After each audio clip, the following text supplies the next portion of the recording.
जी, अस्सलाम वालेकुम। आज का जो हमारा पाकिस्तान पिनल कोड का सेक्शन वाइज़ सीरीज़ का जो है टॉपिक है, वो है हमारा चैप्टर 12 है, ठीक है। चैप्टर 12 है, ठीक है। इसमें हम कुछ सिलेक्टिव सी प्रोविजंस करेंगे, ठीक है, जिसका नाम है offence related to coin and government stamp. Coin तो पता ही है, सिक्का है, और स्टैम्प का भी पता है, कोई गवर्नमेंट की कोई मोहर वगैरह, ठीक है। उसमें हम देखेंगे जी कॉइन क्या चीज़ है, पाकिस्तानी कॉइन क्या है। अगर कोई पाकिस्तानी कॉइन का कोई नकली कॉइन बनाता है तो उसकी क्या पनिशमेंट है, ठीक है। अगर कोई ऐसी मशीन तैयार करता है जिससे कोई नकली कॉइन बनाया जाता है, ठीक है, तो उसकी क्या पनिशमेंट है। सो चलते हैं, इसका पहला कॉन्सेप्ट हम देखते हैं, कॉइन क्या चीज़ है। अंडर सेक्शन जो है 230, हम इसमें सिर्फ 5 सेक्शन देखेंगे, 230 से लेकर 234 तक। इसमें जो सेक्शन 230 है उसमें बताया गया जी what is a coin. Coin क्या चीज़ है, सिक्का, ठीक है। उन्होंने वर्ड बताया कि metal, a metal use as a money issue and stamped by state.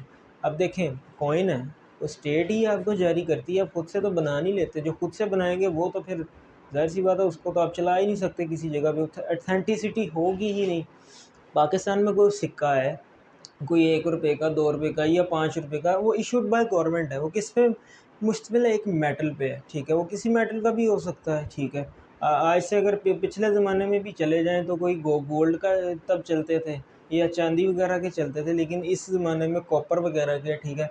उन्होंने कहा जी metal issued by a money as a money issued by a state, कि स्टेट जो जारी करेगी वो कॉइन में फॉल करेगा।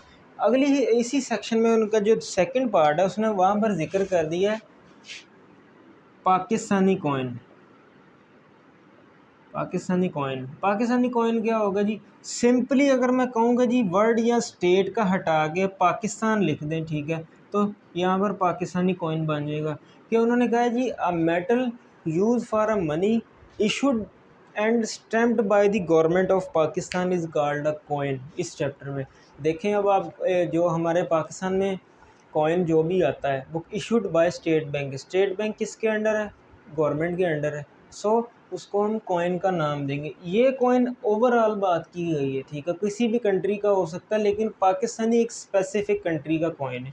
उन्होंने नीचे एक्सेप्शन दे दी है, कॉवरीज आर नॉट अ कॉइन, कि जी कॉवरीज एक कॉइन तो नहीं है। लाइक अगर हम समंदर के किनारे जाते हैं, हमें वहाँ पर एक वो मिलती है, एक सिप्पी नुमा, जिसे हम ओस्टर्स बोलते हैं, ठीक है। वो जब अपना मुंह ओपन करती है तो उसमें से एक हमें मोती मिलता है, तो वो इसमें कॉइन में फॉल नहीं करेगा। नेक्स्ट होने का लम्प्स ऑफ अनस्टैम्प्ड कॉपर, का जी कोई ऐसा कॉपर होगा, ठीक है, वो अनस्टैम्प्ड बाय गवर्नमेंट है तो वो भी कॉइन में फॉल नहीं करेगा। तीसरा, medals are not a coin, gold medal आपको मिलते हैं, सिल्वर मेडल मिलते हैं, वो कॉइन में फॉल नहीं करते, ठीक है। वो कोई भी बना सकता है, पता ही है, आपने देखा होगा।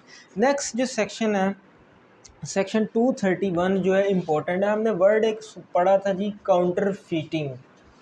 What is meant by counterfeiting, हमने डेफिनेशन क्लॉजेस में पढ़ा था कि जी when a person make a thing that is resemble to another thing, कि जी बिल्कुल हू बहू मुशाबत रखती हुई कोई चीज़ बना देना, धोखाधड़ी देने के लिए, किसी को डिसीव करने के लिए, उसको हम काउंटर फीट का नाम देते हैं। बट उन्होंने यहाँ पर स्पेसिफाई कर दिया सेक्शन काउंटर 231 में,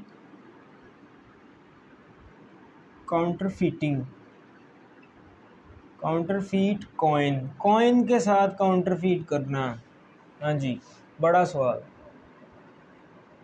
231 में उन्होंने बताया कि जी काउंटरफीट, लाइक अब देखें, हम बचपन में तो सब थे, देखा था जी कि हम नकली नोट देखे होंगे आपने, जिस पे लिखा था बच्चों का खजाना। अब वो जो नोट है ना, उस पर क्यों लिखा जाता है बच्चों का खजाना, अब वो जो चीज़ है बिल्कुल हूबहू उस नोट की तरह कॉपी की गई है, बट उन्होंने एक एक्सेप्शन लगा दी जी बच्चों का खजाना, ताकि गवर्नमेंट ने कुछ कह ना सके। अब जो उन्होंने रिजेंबल किया, अब लाइक अगर देखें, हम कुछ लोग मिलेंगे जो हमें नकली 500 का, 1000 का नोट दे देते हैं, ठीक है।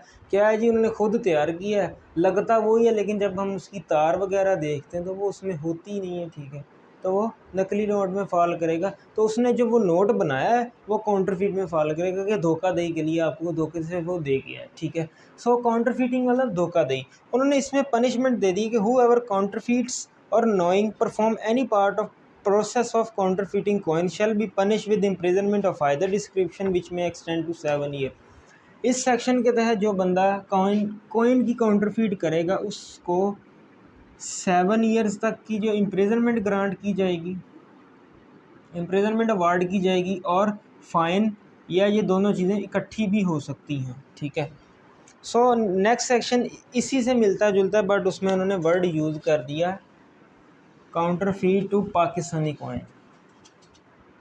Counterfeit to Pakistani coin, Pakistani coin के साथ जो बंदा काउंटरफीटिंग करेगा पाकिस्तान, तो उसकी पनिशमेंट क्या होगी, पाकिस्तान कॉइन। तो उन्होंने सिंपल बताया कि जी जो बंदा पाकिस्तानी कॉइन के साथ काउंटरफीट करने का उसकी बिल्कुल हूबहू वो चीज़ बनाएगा, ठीक है, किसी को धोखा देने के लिए, तो उसकी जो उन्होंने सज़ा रखी है उन्होंने 3 सिनेरियो में रख दी है, ठीक है।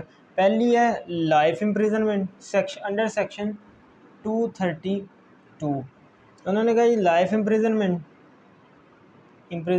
या इम्प्रिजनमेंट कितनी हो सकती है जी, आपको 10 ईयर्स तक। वो हो बढ़ गया, काम बहुत ज़्यादा बढ़ गया पिछली सेक्शन से। और या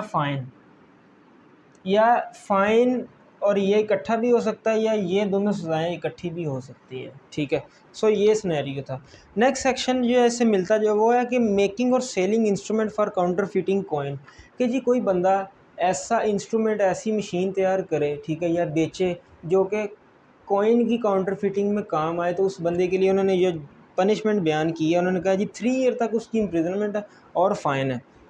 जो नेक्स्ट सेक्शन 234 है, उन्होंने कहा मेकिंग और selling instrument for counterfeiting of Pakistani, फिर स्पेसिफिक कर दिया कि पाकिस्तानी कॉइन को काउंटरफीट करने के लिए जो बंदा कोई मशीनरी, कोई इंस्ट्रूमेंट तैयार करेगा, ठीक है, उसके लिए उन्होंने यहाँ जो पनिशमेंट बयान की है, उन्होंने कहा है कि जी वो 7 ईयर्स तक उसको पनिशमेंट अवार्ड की जाएगी इम्प्रिजनमेंट की, और लाइबल टू फाइन होगा। सो ये 4 सेक्शन इसमें इस चैप्टर के इंपॉर्टेंट थे। बाकी कोई मेरे नज़दीक कोई ख़ास इंपॉर्टेंट नहीं है, आपने ख़ुद से करने हैं तो आप कर सकते हैं, ठीक है। तरीकाकार यही है कि आपने जो स्टडी करनी है, लॉ स्टडी करनी है, वो सारी बेयर एक्ट से करनी है। बेयर एक्ट से हट के करेंगे आपसे प्रैक्टिस में डिफ़िकल्टी फेस करेंगे, और पेपर में भी हो सकता है आप डिफ़िकल्टी फेस करें। So paper point of view से कोई ख़ास इंपॉर्टेंट नहीं है, बट आप फिर भी कर लें, अवेयरनेस होनी चाहिए। थैंक यू, अल्लाह हाफ़िज़।